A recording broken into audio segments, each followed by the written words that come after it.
I would say we usually emphasize on what Echoes of the Plateau Dream is. We would say the time is now for the youths of Plateau State to be able to reconcile as the leaders of tomorrow. And I would say it's a youth-focused program developed by PRTV, of course, and is built around a simple but yet powerful idea. And it says Plateau's history, Plateau's future should not just be imagined, but it should be actively built, and that is what it's all about. Today we have an interesting conversation, and it concerns the environment. I hope our listeners will be tuned in. We do this because of you. We are streaming on Facebook, Plateau Radio Television Corporation Official.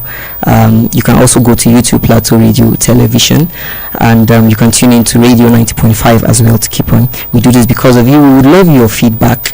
At the half hour, we would open the phone lines and we can speak. And as I said, it is a discussion on environment. Flooding is no longer a distant or occasional threat. We see how the environment is changing, and we see how it becomes a threat.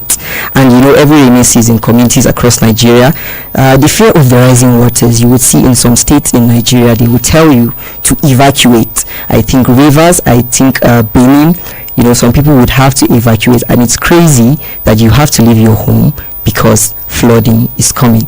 And one of the questions we'd like to know is that how many of these losses can we actually prevent?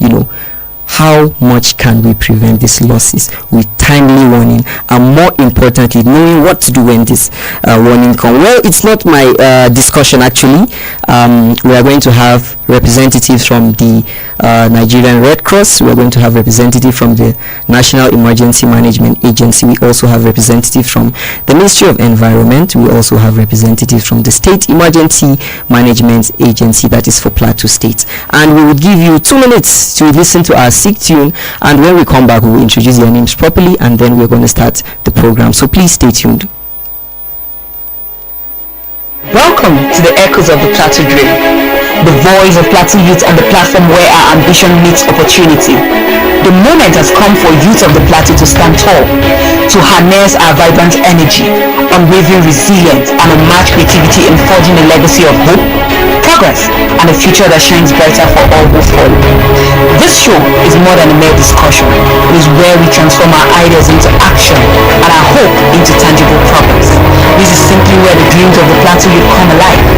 Come along, let's work hand in hand, side by side, and together we'll build the Plateau of our dreams. We believe that the time to do so is now. Okay, welcome back, listeners. Just before the break, we told you we are going to be speaking about the environment, and we're speaking about the flooding, the flood water, and sometimes the difference between somebody escaping, a family escaping, and a family being trapped. It may be simply a few hours, and you would have losses. Let us go straight to the point and introduce our guest for today. We have representative from the State Emergency Management Agency. We have Mrs. JURJIMA Blessing BITRUS. You're welcome to our program, ma. We also have the representative from Ministry of Environment. We have Mr. WILLIAM DUNG. You're welcome to our program, sir. Good afternoon, Mr. We also have NEMA, that's the National Emergency Management Agency, Mr. NURUDEEN MUSA. You're welcome to our program, sir. Thank you. Good afternoon, all. Yes, and we do have the senior officer, climate change, Nigeria Red Cross, HQ Abuja, Mr. Sunday Awulu. You're welcome to our program.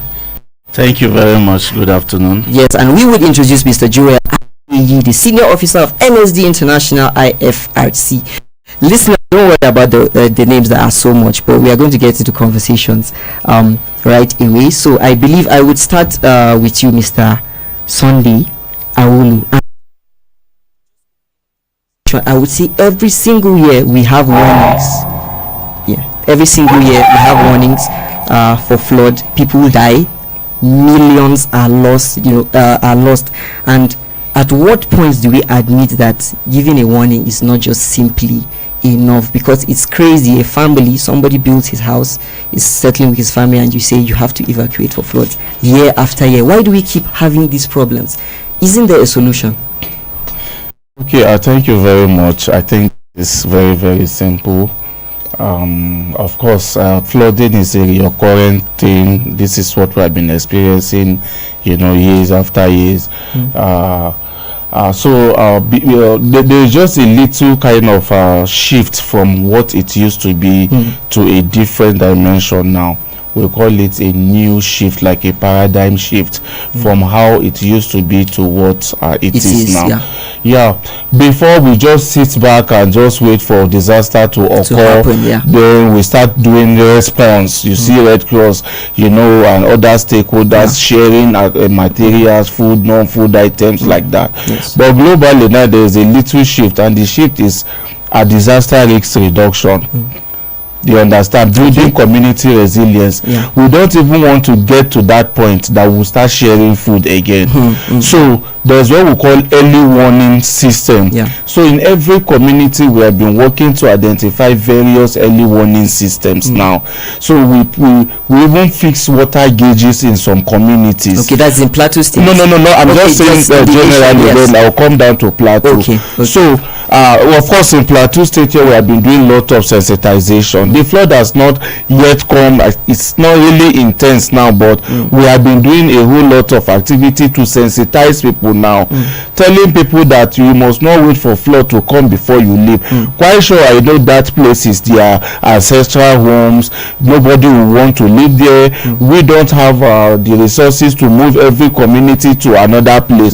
But what we are just trying to do now is, how do you just move from your local community to the upper part of your community until when everything subsided, then you come back to your community to live.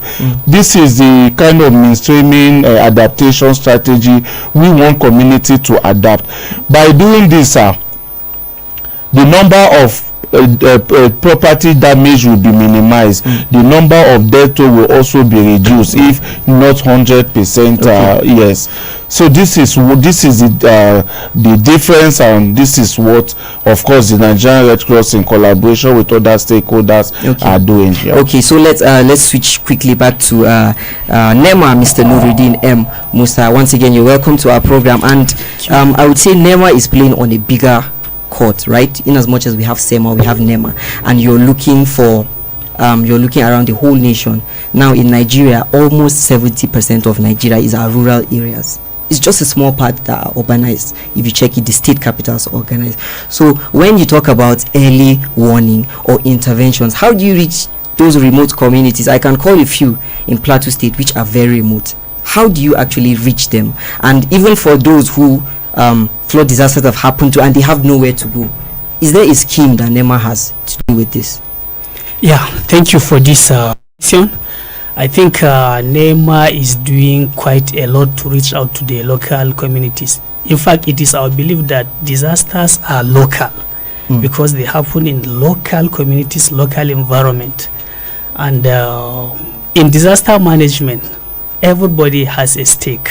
You have a role to play in managing or mitigating a disaster, being it natural or human induced. So NEMA have a structure. We at the national, we work hand in hand with State Emergency Management Agency, and now in almost all the states, Plateau inclusive, we have what we call local emergency management committees. That is at the local government level. So in anything we are doing, we translate it down from the national to the state. And at communities, we have various volunteers that we train them for free. If any community want to be trained in disaster management, if they reach out to us, we go down to the community to make sure that we sensitize and equip them with the necessary training. And another thing that is very, very key, we have what we call emergency management vanguards. These emergency management vanguards are strictly corps members, NYSC serving. And hardly you go to a community that you don't see any NYSC member. So during their camp, we went to the camp, sensitize them and tell them that if you want to work with us, we'll equip you with training and equipment so that wherever you are, you will be representing us. Once if there is any emergency, they reach out to us where they cannot handle, then we do the necessary thing. Okay, let's switch quickly back to the Ministry of Environment, Mr. William Dung. I would say the ministry associated with government, you have the opportunities to create infrastructure. That is building of waterways, building of drainages. Can you just give us an overview of what the Ministry of Environment has done to mitigate this issue? Because in lots of places, you see they are complaining there are no drainages, so the water floods into their place. There are no culverts. And it's on the government. Citizens cannot buy cement and begin to build drainages, although some do.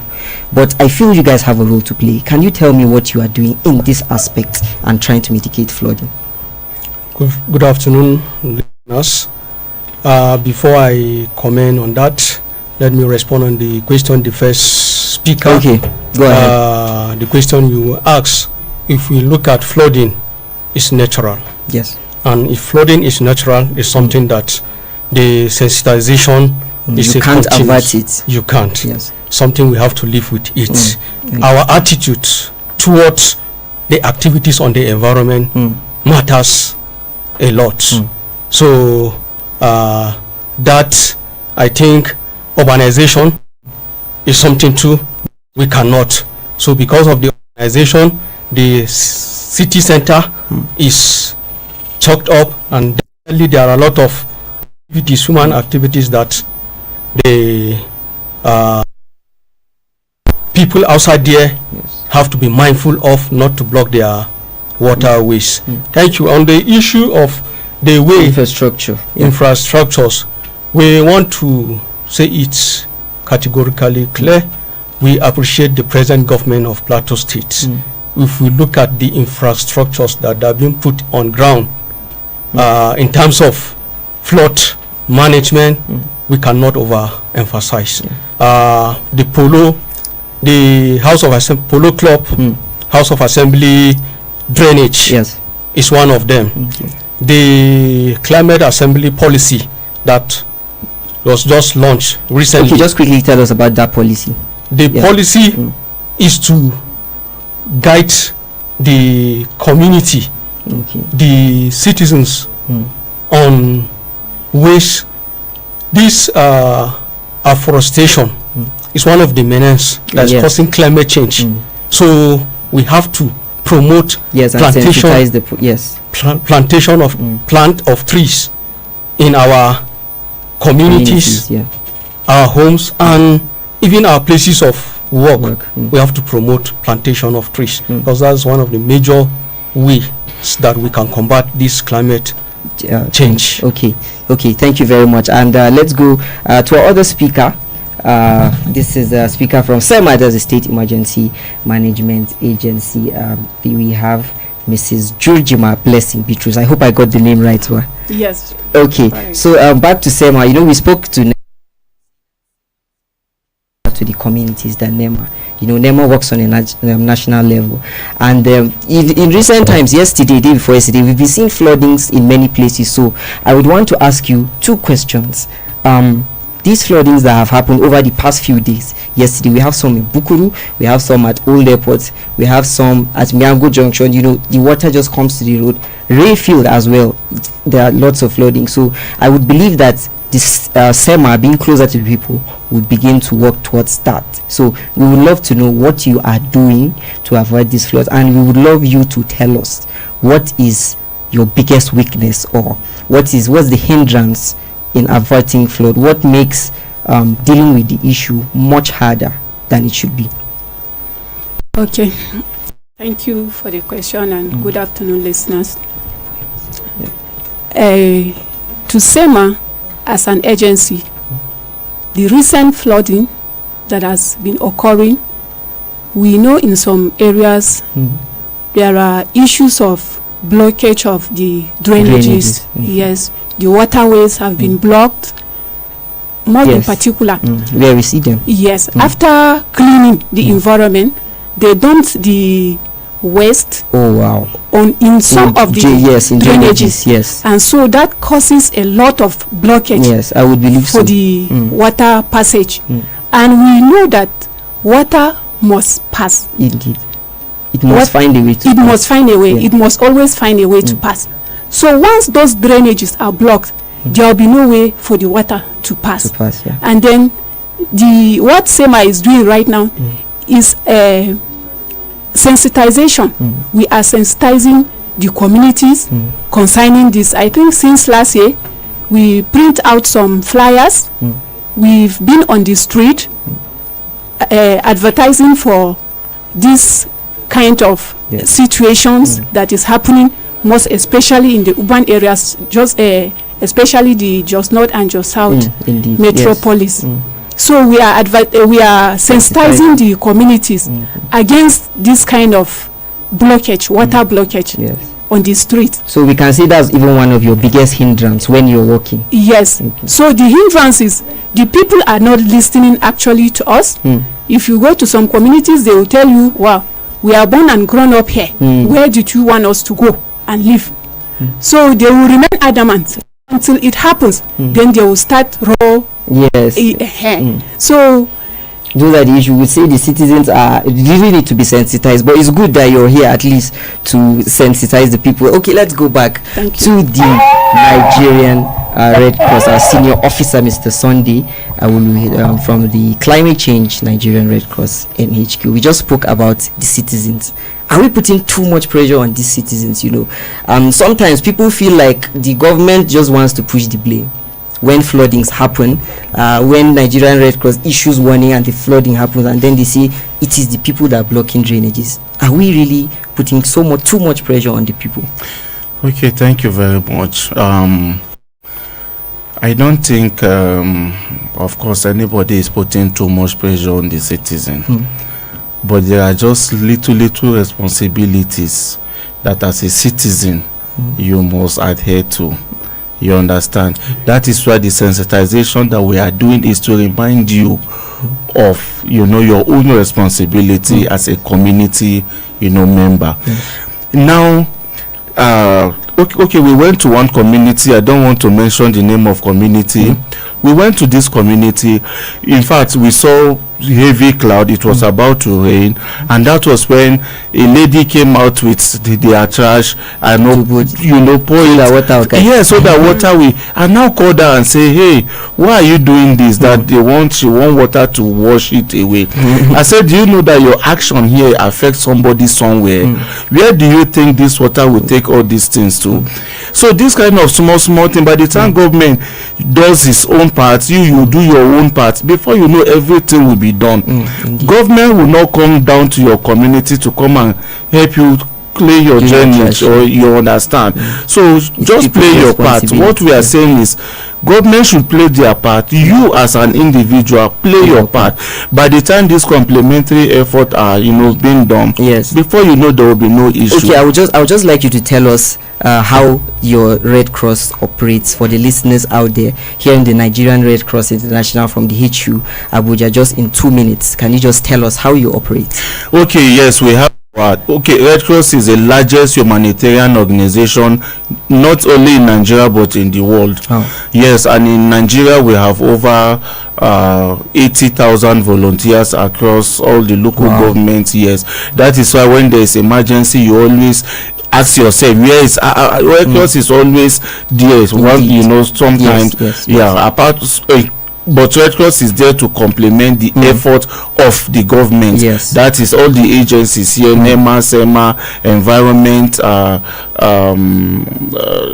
as in other other government agency. So we have our national headquarters, in Abuja, and the state headquarters in Plateau State. And when you go down to various local governments, when you go back down to various local governments, we have what is known as divisions, and you go down to the ward level, you see what is known as our detachment. So this is how we operate. That is why when there is a message from the NIMET, from the NISA about anything on climate change, it takes just few minutes for us to send that message down to the last person within the community. Okay, thank you so much. Let's quickly we're almost going on a short break so that we can open the phone lines. Remember, you can stream this conversation on Facebook if you want to see the beautiful faces and lovely faces of the people in the studio. Coming back to NEMA, and this is the National Emergency Management Agency. Now, we would say lots of people are saying this administration, you people are receiving subventions that are almost double of what used to be received. And they will say, since the President Tinubu removed fuel subsidy, agencies are having lots of money. But sometimes people would complain that NEMA is not coming with enough resources. Can you tell us, do you guys have the resources to manage the after effects of these floods? I see you people give blankets, you give food sometimes, but people will say you have money but you're not spending. What do you have to say about that?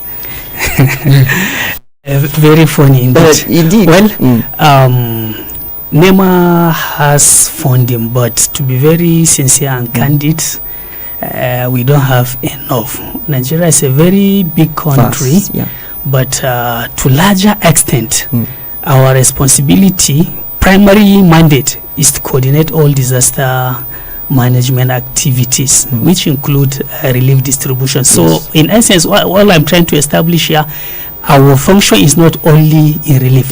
So this funding that people are looking at is not only for relief. We have other functions. Okay. Like, can you tell us here? Okay, I'm going there straight. Like training of stakeholders, funding of some agencies. Recently, we donated some firefighting trucks to Federal Fire Services in Abuja. So things like this, and we equally intervene in livelihood generally. When people lose their livelihood, we intervene not by only giving them this blanket and what have you. We give them things like grinding machine, sewing machine, to enable them bounce back to life. So our funding is not only for giving blankets, just and for flood. So you manage other disasters. Other disasters, okay, including training and funding of other stakeholders. Where they function, people write to us requesting for some equipment, and part of our mandate is to support where they cannot afford. Okay, just in 2 minutes before we go for the break, can you just tell us, because I think early this year or last year there were already warnings that there's going to be flooding in so parts, how do you navigate when some people have to leave their homes and go somewhere? I'm just thinking, what about those who don't have where to go, some communities that must leave except they will die in the flooding? How do you coordinate that? A very good question. But let me start by telling our listeners that NEMA is not an enforcement agency. Yes. What we do different here is that we sensitize, number one, and we make provision for camp. And that camp, we make the camp, it's not going to be like your home, but we make it to some extent a comfortable zone for you. So we tell you that whenever there is flooding, we have make arrangement in so location, and in the location we will tell you what we have in that location, in order to attract you. But as I earlier say, we are not enforcing. So for those that willingly want to relocate, then we tell them whatever we have there, the services and what have you. That is what we do in situation like that. Yes, just quickly, we are going on a short break, but I just want you to tell me, because these questions to me, they are related. How do you help these people? How do you help these people that have to leave their homes? Some do not have where to go. Does the Red Cross have any intervention as well to complement? Because as you said, you'd see Red Cross everywhere. When you have people, families that are leaving their homes, how do you come in to help them? Okay, thank you very much. Currently, International Federation of Red Cross and Red Crescent to implement the imminent death, imminent flood response. So this aspect of the activity or the project is to build community resilience. Is to sensitize the community, to prepare the community against we have not started seeing flood in Plateau State. We have not started seeing. So what will be coming? That is why we are here. It's actually more. That's why need to hear. Yes, that is why we are here to sensitize Plateau people, telling them that, see, can I tell you this? The 2026 flood outlook by the National Hydrological Service Agency stated that Plateau State is going to be hit by flood this year out of other states. You understand? That is why we are doing this. Since we came, we have been doing lots of stakeholders engagement. All our colleagues are here, and even community members. We have been meeting with even school children to tell you that we want everybody to be ready. In fact, we have done some kind of road show. We did some road show, carrying banner, carrying band, you know, with flyers, sensitizing people about this. We have also done community cleanup exercise, practical community cleanup exercise, to demonstrate what we want the community to do, so it will be sustainable. You understand? So these are the whole of the talking to the communities. You know, what is known as a DRR. We're trying to understand where is our evacuation route. Should, in case of that kind of midnight flood, where have you strategized that when there is flood, this is your pathway? So trying to make the community, you know, prepare for flood properly. Okay, thank you so much, listeners. You have heard flood is coming, flood come. So you have to be intentional about cleaning your environment. What we have seen that we are already complaining on the social media, it means that more is actually coming. Yes, so I think this is the time we go on a short break. We are going to be opening the phone lines, and as well we will read your messages, your text. You can text on Facebook, that is on the live video, Plateau Radio Television Corporation Official. You can also call the studio line, which I will read. Okay, let me just call it before we go on the break. 0812 5886048. One more time, 0812 5886048. We're going to go on a short break, and then we would love to hear the listeners' input. We would love to hear what is going on in different communities, so please stay tuned. Welcome to the Echoes of the Plateau Dream, the voice of Plateau youth and the platform where our ambition meets opportunity. The moment has come for youth of the Plateau to stand tall, to harness our vibrant energy, unwavering resilience, and unmatched creativity in forging a legacy of hope, progress, and a future that shines brighter for all who follow. This show is more than a mere discussion. It is where we transform our ideas into action and our hope into tangible progress. This is simply where the dreams of the Plateau youth come alive. Come along, let's work hand in hand, side by side, and together we'll build the Plateau of our dreams. We believe that the time to do so is now.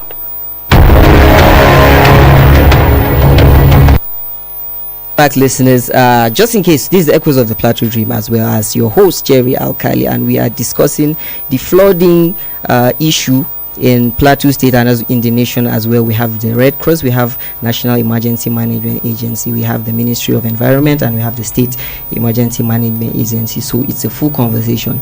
Now we would open our phone lines. If you cannot call, you can text, and I will call the number again, 0812 5886048. I'm going to call it one more time, 0812 5886048. And I think we have a caller already.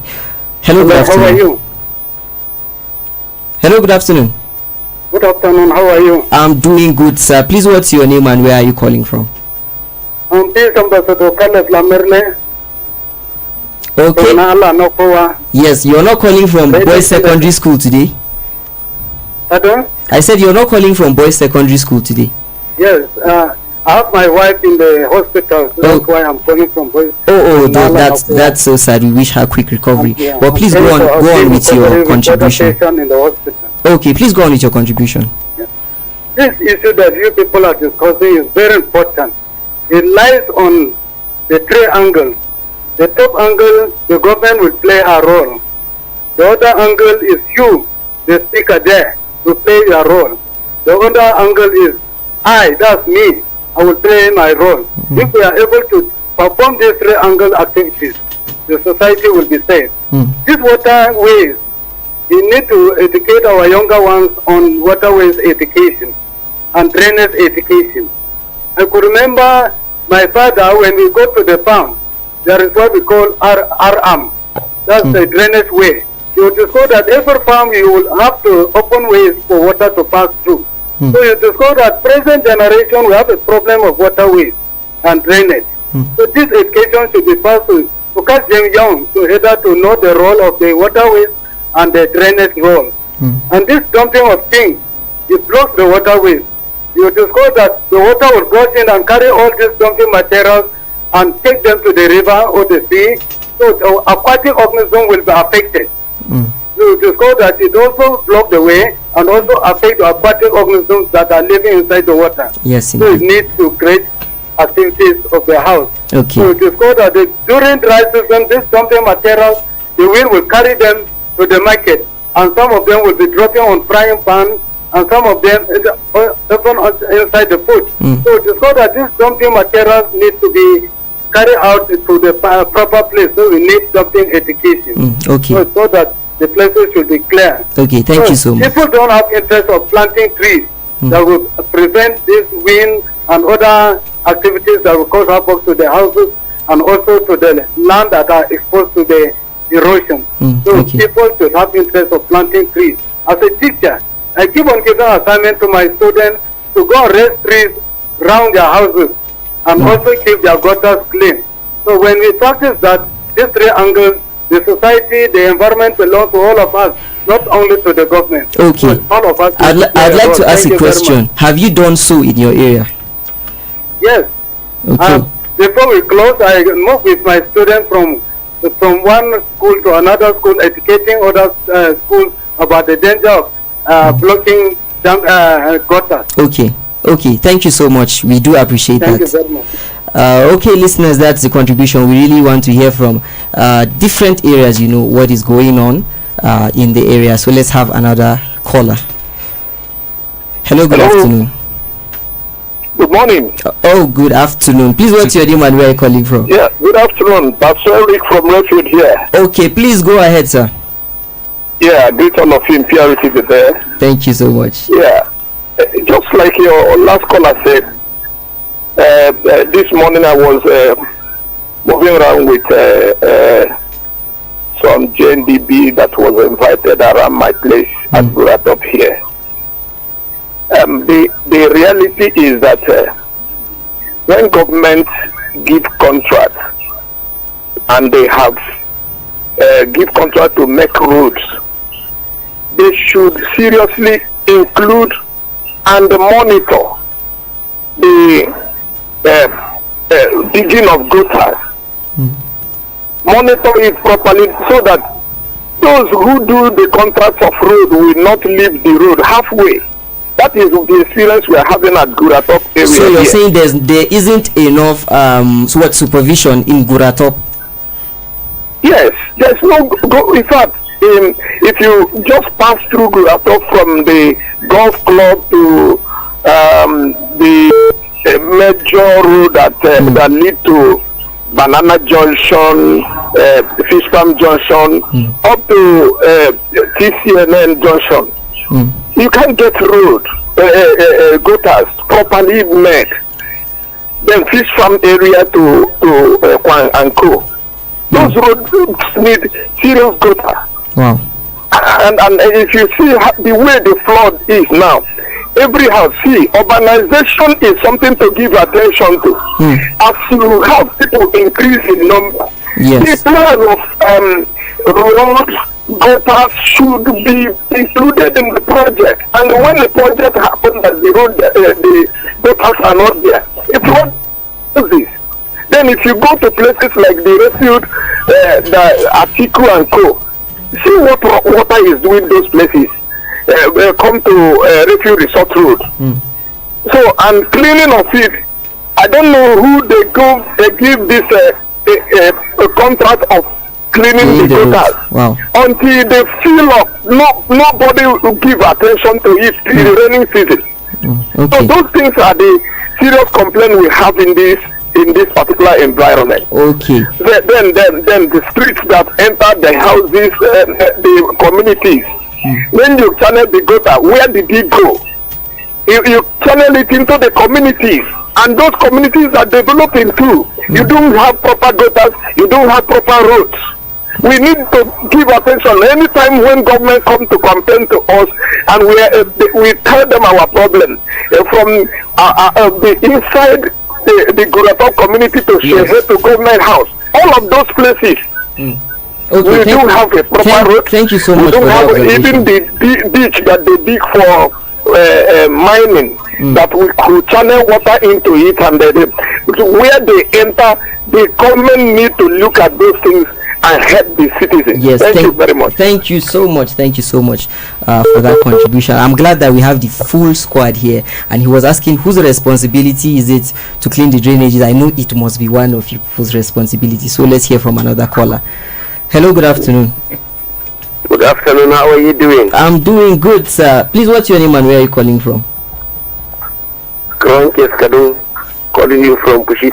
Oh, Mr. Krankes. Thank you so much for calling. Please go ahead with your contribution. I want to appreciate our guest for this enlightenment. I learned that people are hearing this program. Yes. Some people are writing texts for social media. People are seeing it. So provision is better than cure. We should make sure that our drainages are clearing. And then shouldn't you build house on water's way? We in Pushit, we want to appreciate incumbent government. We have road from Pushit to Jatnare. So we want to appreciate government for this. But the drainages didn't reach Pwaskop. Drainage is supposed to be from Pushit to Pwaskop. So government, as last year said, that government, if you give contract, make sure that you supervise it. It helps a lot. Okay. That's my point. I love this show. Thank you. Up. Thank you so much for your contribution, Mr.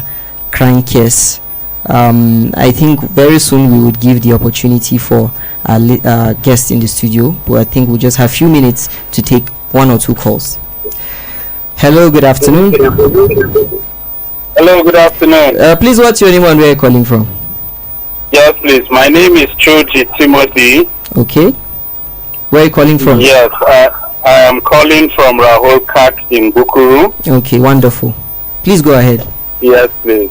So I'm the community development chairman of Rahul Kak, one of the areas that is directly affected by the flood as we speak. Yeah, I want to appreciate this show. It's really a privilege to be able to phone in on this program. I want to appreciate my former teacher in BSS, Mr. Lamerile, who called in first. Yeah. In Rahul Kak, we are having serious challenges from the rain that fell during last week all the way to now. We have so many households, over 50 households that till today are uninhabitable because of the flooding. We have people who are displaced. They've not been able to come back. Some who have been able to come back to their houses. And we want to appreciate the Red Cross, the Nigerian Red Cross, who have come in. Okay, wow. And they are doing some enumeration of people affected by the flood. And also we are hoping that other agencies will also be able to come to our aid in Rahul Kak of Bukuru district. Have you seen any government intervention? No, we've not yet seen government intervention. We were able to reach out to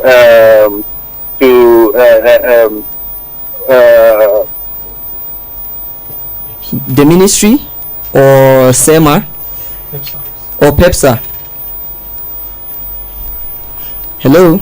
We were able to come and we were able to go around together with them, and they are basically involved in clearing water, and we hope that we will be able to work together with them so that we will be able to see how we can clear as a community. What we have done so far, we've come out at Saturday to do some clearing of the drainages, which is within our power. We've also been able to come out today personally around my own residence and some of the residents around us. We've also been able to clear drainages, and as a community on Saturday, the 22nd of this month, all of us plus children and adults and everybody, we're coming out to still work and see how we can clear these drainages to ensure that water flows through. But the biggest challenge that we are having is the fact that the volume of water in our area, which seems to be like a basin, is too much, overpowering because of two things. One, we have challenge with the volume of water that is coming out through the Talatujang water park. The Talatujang Motor Park on Bukuru Express Road. That park, the volume of water that is channeled into our community is overflowing the community and causing the houses behind the park to be overflooded. Okay, thank you for that insight. So that is one. Secondly, the repairs of the road around John Grant Hotel to the area going that links to Kwata. All the drainages there are being flowed down into our community, and it is more than enough for the household drainages to drain out of the community. All right. Thank you so much. Thank God we have SEMA, we have NEMA there. This is they would beyond respond. what the community can do. They would respond accordingly. Thank you so much. We have limited time and we wouldn't be able to take all the calls, but I'm sure everybody has taken note of the areas which are being mentioned. I'm sure we will just answer the same question so that listeners can have insights. I'm also going to give an opportunity just to the last person and then we'll take some text. Hello, good afternoon. Hello, good afternoon. Please, what's your name and where are you calling from? That's Lucky, calling from Ampangwes in Mangusha. Okay, thank you so much. Please, you have just 1 minute. Can you just summarize and give us your insight? Okay, sir. I just called to appreciate your case. They are talking very well. Thank you. Yes, sir. We in Ampang, we are okay, sir. Okay, so there's no flood in Ampang? No, sir. So has there been any, was there a government intervention or are your drainages good or what happened? The drainage is good and also the people. Okay, sorry, we lost him there, and I think that unfortunately that will be our last call for the day so that everybody can speak. On Facebook, somebody said, why is flood happening in Jos? I always ask this question when I come to Jos and there's no water in Plateau State. Why does flood keep happening? We have that's from Lumas Joseph. We have Manji David who said SEMA is the first agency Plateau people call, but he has one question. Which LG is at the highest risk? This listener wants to know which LG is the highest risk so that they can know. Just as Red Cross said, he said there's flood coming. And then this question is also for SEMA. What steps is SEMA taking? Evacuation plans, sensitization, preposition of relief material since it's assured that flood is coming. And the third one, as for an ordinary citizen, if flood starts in my village at 2 a.m., what is the fastest way to reach SEMA or to get help from any other person? Is there an emergency number as well? And how quickly can your team respond? This is from Manji David. And I'm sure everybody is good with the questions. So let's come back to you, sir, from the Ministry of Environment. And then we'll just go on.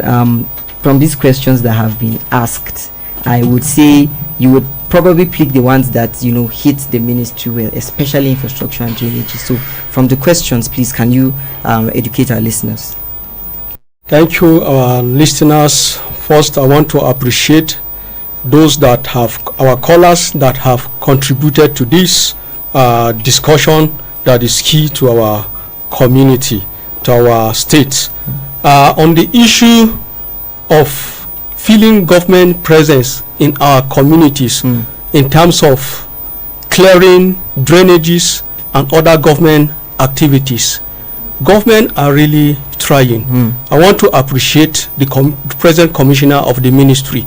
He has given every agency under the ministry a plain level playground to do their work, most especially PEPSA.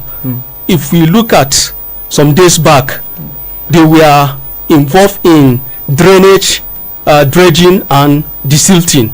PEPSA, we are doing that. And even in terms of the evacuation, we have limited trucks that are going on major streets to do evacuation. We wish we have more that will go into the most remote areas.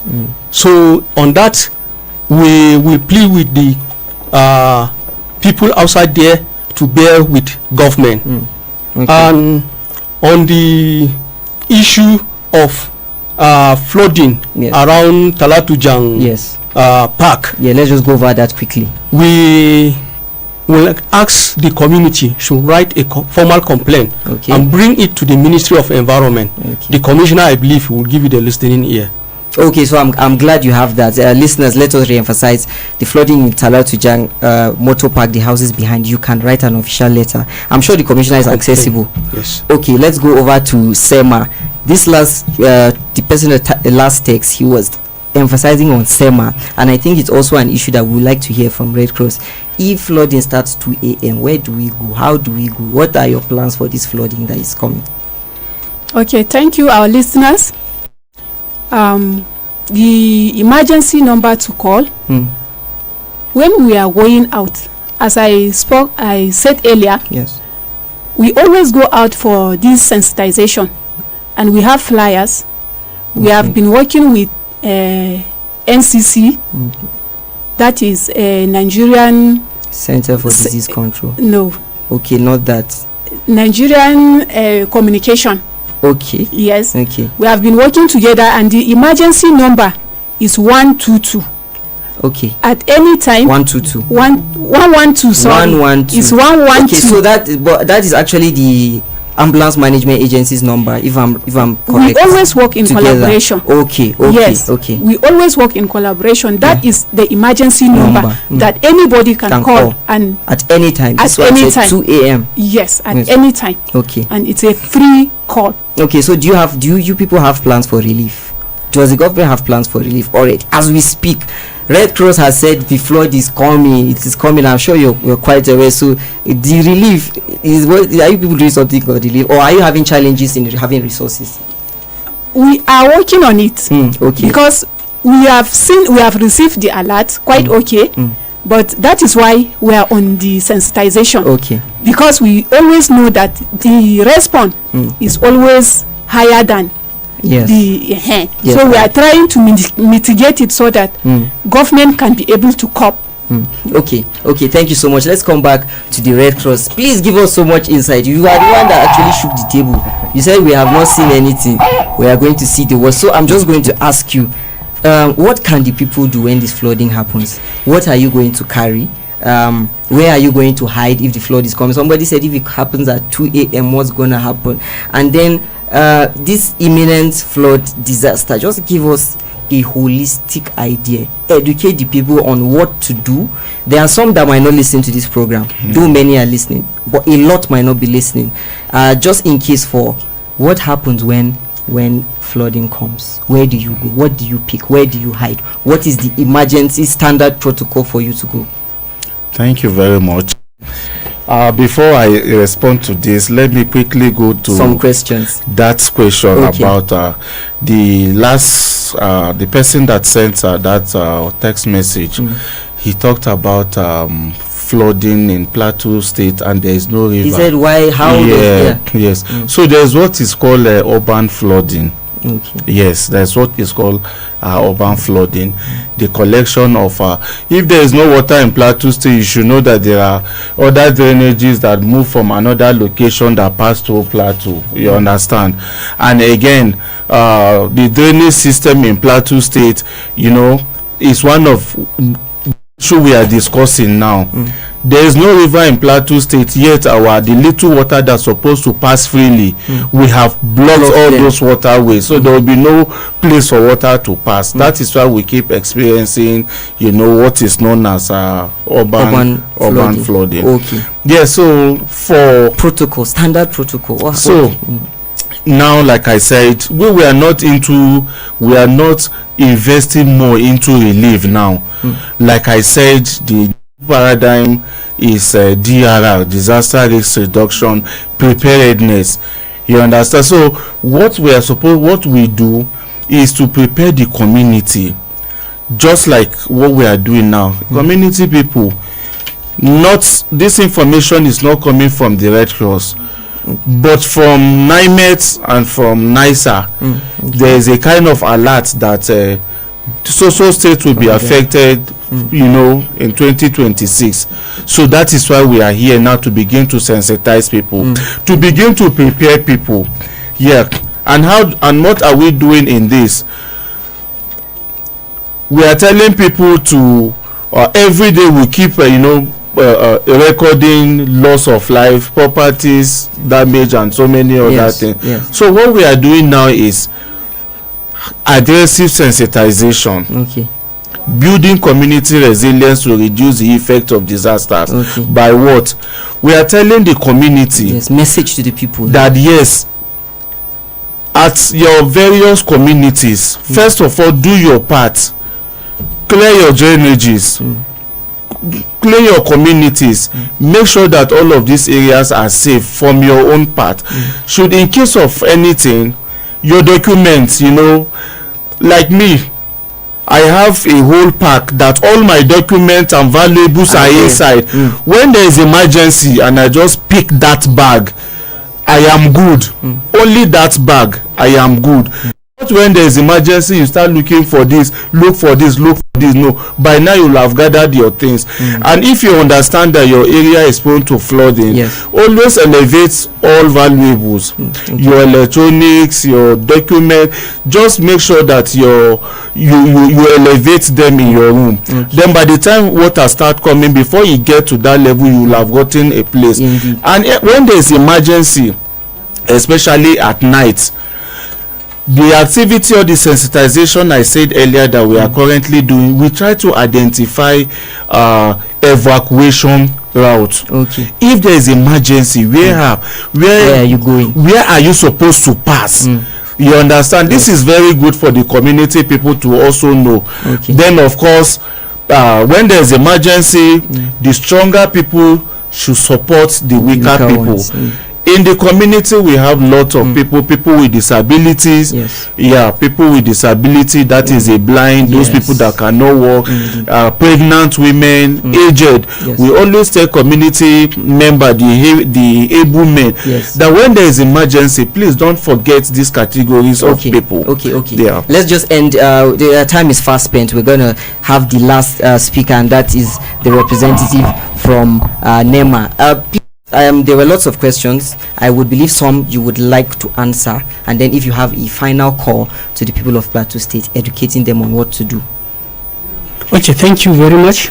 I think let me shed more light on this 112. Okay. This is an emergency call center that once if you call them, they will ask you the nature of the disaster.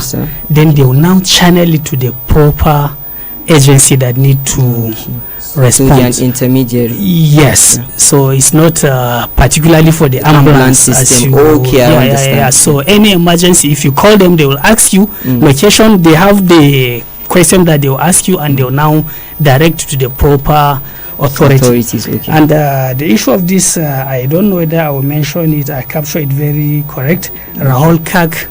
In fact, so some of these things we are just hearing it now. I think, I don't know whether SEMA is aware, but though we are not.